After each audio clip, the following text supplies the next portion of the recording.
The sophistication of the 49ers offense was on full display in this past win over Chicago. Brock Purdy to Isaac Guerendo. So I had an idea. On the way home from Levi's Stadium up to San Francisco, stopped here at the Pulgas Water Temple.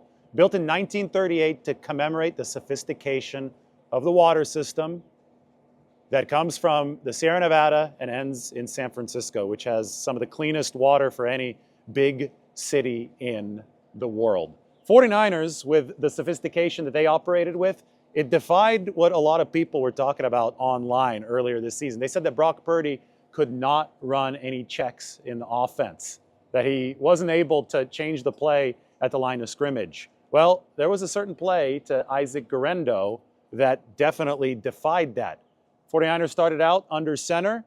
Brock Purdy made sure that they moved away from what I thought was a run into the shotgun, and Isaac Guerendo was set up for a big, big catch. Yeah, we just got into a play where basically JJ and Isaac were in one-on-one situations, and I liked really just the matchup with him on a backer, and then he slipped him inside and went. Obviously, there was a guy in my face, so I sort of had to throw it up pretty early, similar to like the Tampa Bay one with Christian.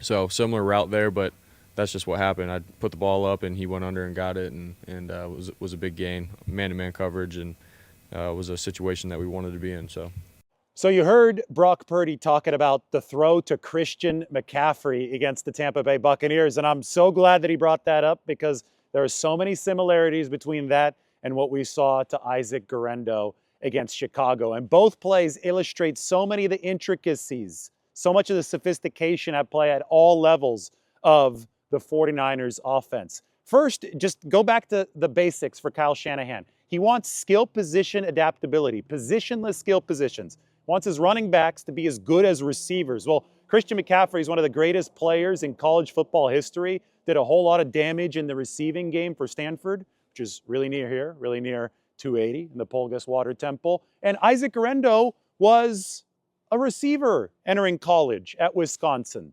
He converted to running back, but whenever you can get somebody that runs a 4-3 with receiving skills, working against the linebacker, the 4-3 for Isaac Guerendo really showed up when he ran right past Jack Sanborn. So whenever you can do that, you do it. And Kyle Shanahan has been able to get those matchups because of the players that he does have at the running back position. First McCaffrey, and now Isaac Guerendo.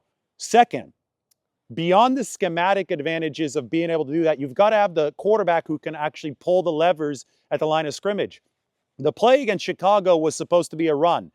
Brock Purdy was under center, but Brock Purdy recognizes that he's got man coverage, so he makes the call at the line of scrimmage. That blows up the narrative that Brock Purdy can't change the play at the line of scrimmage because he changes it from a run under center to a shotgun pass. And that shotgun pass is obviously the play that allows Isaac Guerendo to take advantage of the matchup against Jack Sanborn. So those are two pillars that the 49ers needed. The third pillar is execution. And execution from the quarterback position is so much easier said than done. Brock Purdy got absolutely drilled both times, against Tampa and against Chicago. Against Tampa, there was a breakdown on the left side. It might have been Trent Williams' fault. This time, against the Chicago Bears, it was Spencer Burford's fault. And Brock Purdy, despite getting hit, was able to get the throw off. Now, this is where things get really, really intricate. And this is where you have to have a quarterback who has an elite processor. If you have to release the ball sooner, you're going to have to change the trajectory of the throw in order for it to reach its destination at the appropriate time. It's like watching Apollo 13 when the spacecraft is damaged and they have to make all those calculations on the fly. The burn has to be X amount of seconds. They got to shut it down in just the right amount of time or they're going to float off into space. Well, when a quarterback gets blown up ahead of schedule, that throw is going to flutter off into space. It can turn into an interception if he does not make the appropriate changes to trajectory, and he has to do that in a split second. So in both cases, the McCaffrey case and the Guerendo case, Brock Purdy decided to go with the rainbow throw. Puts more elevation on the football, takes longer for it to reach its desired spot. And in both cases, the technical know-how of his receivers, McCaffrey and Guerendo, is necessary to run under the football and make the catch. Easier said than done when you're wearing a helmet and you don't know where the throw is until you're looking up and the ball is up in the air. So all of this, I mean, it leads to a beautiful final product, but I think we need to appreciate just how much goes into it, which is why the Pulgas Water Temple is a great spot. This is the final product. This is the water that comes in from Hetch Hetchy, which is a valley that supposedly once was almost like Yosemite. It rivaled Yosemite in beauty in the Sierra Nevada. They dammed it up in the 1930s, and now you have an aqueduct that travels all the way from the Sierra Nevada here to Crystal Springs Reservoir in the San Francisco Peninsula. San Francisco's got some of the cleanest water of any big city in the world. And this right here is a display of it. This is the Pulgas Water Temple. It's a shrine, really, to the sophistication of a system that works. And we know that Kyle Shanahan has a system that works offensively. Number one offense in football in 2022, number one offense in football in 2023. This season, they've obviously been a little bit off their game, but they're coming off a game where they were definitely on point.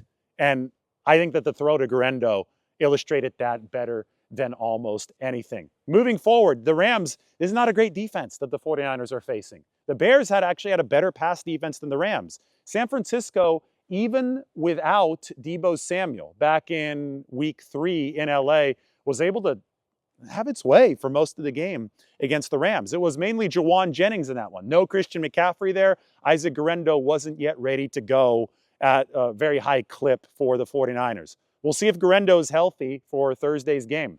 It's a big question mark this week. I think if he's not good to go, that's big trouble for the 49ers because those running backs who can catch the football out of the backfield are so coveted for San Francisco. They have abused the Rams in years past because the Rams do not have great linebackers. So that's the one area where the 49ers have typically had an advantage over McVay coach teams, and we'll see if they continue to have it against the Rams coming up on Thursday. But just in general, we look forward to 2025 when Christian McCaffrey will be back, when Guerrero will have another year under his belt. I do wonder if the 49ers even bring back Jordan Mason at the restricted free agent tender amount of about $5 million next year, because the adaptability that Brock Purdy showed on the play where he did throw to Isaac Guerrero is so important for the 49ers offense to have to work at full strength. When that is there, this can be the top offense in football. Shanahan has led the way when it comes to this kind of adaptability, and Brock Purdy, I think, has led the way when it comes to executing at the line of scrimmage and leveraging the multiple options that come. Why don't we take a walk here to see the full breadth of the Pulgas Water Temple. Head up to the very, very eastern end of it and get that money shot here at sunset. It really is something that's befitting of a sophisticated system. That's what the 49ers offense is when it is on point. We'll see if that happens again on Thursday.